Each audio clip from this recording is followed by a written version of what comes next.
We, of course, are your home for the New York Jets. So, of course, when you're talking New York Jets and you're talking NFL, you got to go to Sal Paolantonio, who'll be covering the Jets for the draft. Sal Pal, first of all, thank you so much for making time for us. Oh, it's totally my pleasure. Oh, now, all right, so you're going to be covering the Jets. What are some of the storylines that maybe we aren't catching that you're there with boots on the ground picking up? Well, I think the Jets are desperate to move out of the number 6 pick. I'm hearing that they're calling a lot of teams right now, and they're entertaining the idea of trading down. Is there a certain scenario if a quarterback gets in that spot they'd want to trade down? Is it a certain player? What makes that move happen? I think that they are interested in getting more picks because they have so many holes to fill. And, I think they would be interested in a quarterback, but I'm not sure that they would pick one at 6. I think they're very interested in building their roster, rebuilding their roster. I don't know who that would mean would start for them for quarterback in September, but I think at this point they know that they have so many holes and that that pick is coveted, particularly maybe by the Cleveland Browns. I know it's a scenario that, remember, played out when the Jets traded with the Browns to take Mark Sanchez. Maybe it happens in reverse. Maybe Cleveland moves up to number 6 and takes Mitch Trubisky after I trade with the Jets. So I know the Jets are definitely interested in moving out of that spot and stockpiling some picks so that they can rebuild the roster. Because this team, if you looked at their schedule, this schedule is tough. It's a very difficult schedule in 2017. And when you look at it, they still have the weakest quarterback position right now in their division. The great one, Sal Paolantonio, with us right now on 104.5 The Team. So, Sal, when you look at Todd Bowles and Mike Maccagnan, is there a scenario where they could possibly be on the hot seat this season, or do you think they're going to be, given a green light for at least this year?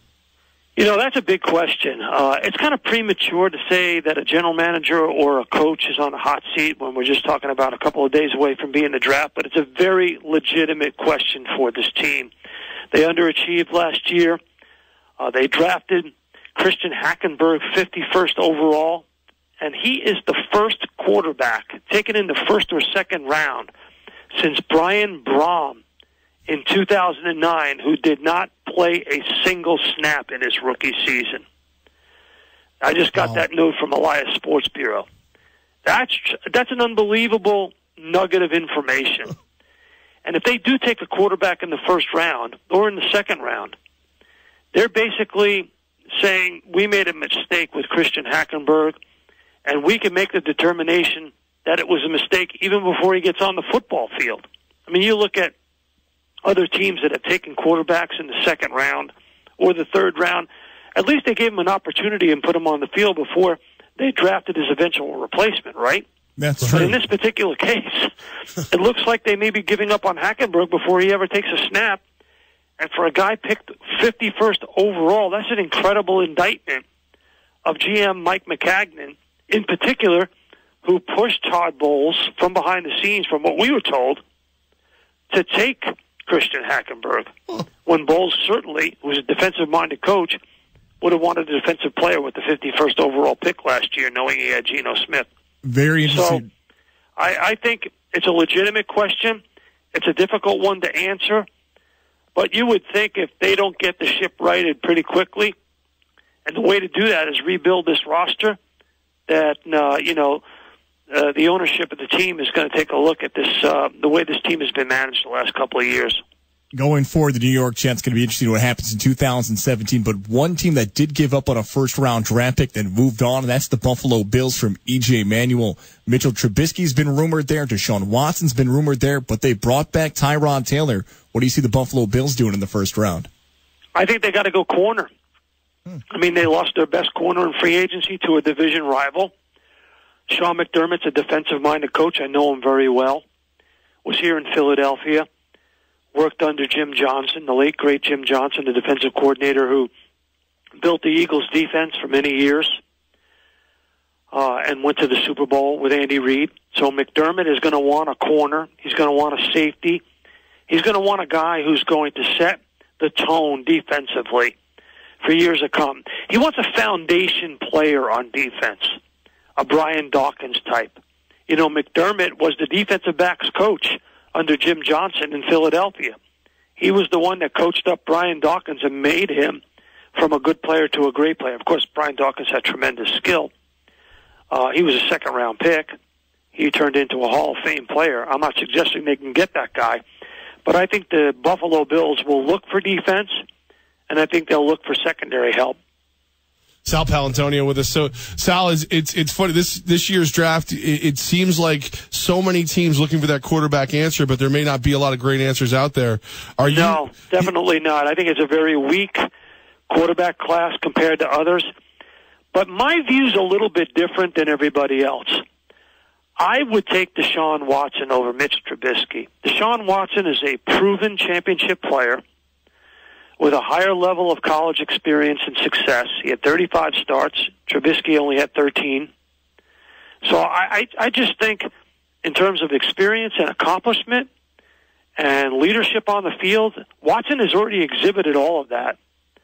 And I understand that teams fall in love with pocket passers because that's what you have to have in the National Football League. The league is now, totally built as a passing game, especially on third down. But to me, if you have a guy who can move like Watson, throw like Watson, lead like Watson, has accomplishments and experiences like Watson, I would take him over Trubisky. I think he has all the attributes you need to play at the professional level. He's a leader of men. He's proven it, and he's proven to be big in big situations. Sal, we had Coach Mike Westhoff on not too long ago, and he was very glowing about Deshaun Watson as well. If the Jets can't get out of 6, is that a potential good pick for them? I would take him. I would take him in a second. Not in the second. I would take him in a minute. I mean, I would not hesitate a moment. To me, the Jets need somebody who is going to ignite the franchise, ignite the fan base, and Deshaun Watson is somebody who will really create energy around that Florham Park building where there is none right now. To me, he just says next generation. Let's build around this guy. And I really think he would energize the entire Jets nation. I would take him. And you know what? If you think you can trade out of 6 and still get him at, say, 12 with Cleveland and pick up another second-round pick, the Cleveland Browns, I believe, have 2 picks in the second round, right? 33rd and 53rd? Yep.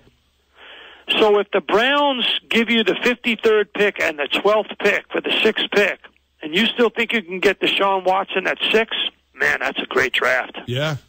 That's a great draft. Great draft for the Jets.